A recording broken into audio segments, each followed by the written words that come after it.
All right, guys, welcome in. Today we have got a lot of stuff going on here. We're going to do a simplified version of how to do a pinch pot. So let's get started. You can see I got so much different stuff on. My hands are all sticky and kind of messy and dirty and beautiful. We got a couple different types of clay. We got model magic clay and we got regular clay. I just started doing a couple projects with real clay, but I always start them off with modeling clay. So all these steps that I'm doing, you can still do with modeling clay as well. It just comes out a little bit differently, and believe it or not, this is actually a pinch pot made of modeling clay, just kind of sprayed. So let's set some of this stuff aside here so we got some room. What you want to do when you get your clay for a pinch pot is make a circle or a sphere.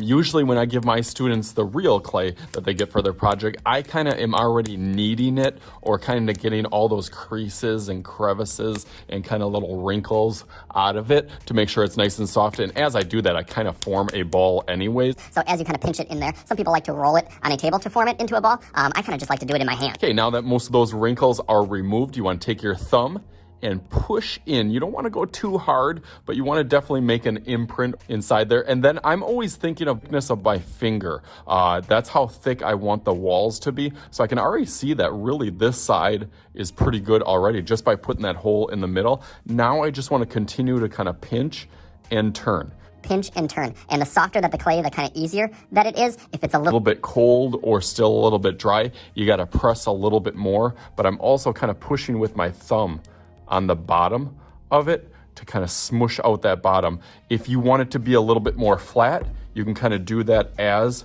you're kind of pushing, as I'm kind of dropping in it, it's kind of giving a flat version. But if you do it in your hand and you want it to be a little bit more round, that makes it a little bit easier because I'm kind of smushing it with my top hands as my bottom hand is kind of doing the inside. So already it's kind of turning into a nice pinch pot. So let's go through that a little bit quicker.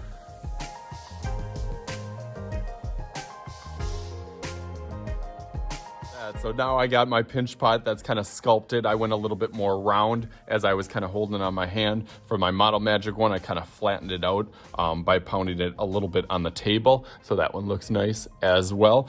If you wanted to use with real clay, you could use slipped to kind of smooth out some of these edges. This one's pretty soft, but you could always take some of that and kind of smooth out some of those edges. I just want to show you a whole bunch of different ideas and examples that I have here from really, really basic. For this one would still be like that pinch pot style, even something like this. Really, really basic, but still has that pinch pot. This a little bit more advanced, a little bit more tall, has a nice handle on here. Probably still built it with that same kind of sculpture, but you can get really, really advanced on this. At the top of it, this as it comes out of the kiln. Gets a little bit more kind of solid on here. Even this one that I did myself, that's how I started off my shoe design, was really just with a pinch pot style and then kind of adding to it and kind of modifying the design into a shoe form. And then two of my favorite ones that literally just built that this morning.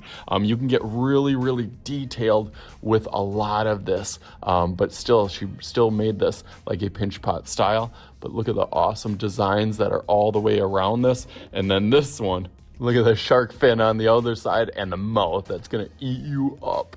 Still was formed with a pinch pot kind of base and then building it from there. So there's a whole bunch of art for yourself or for your art project. So as always, I am Mr. Shooty. This is Mr. Shooty's art class. We'll talk to you guys later.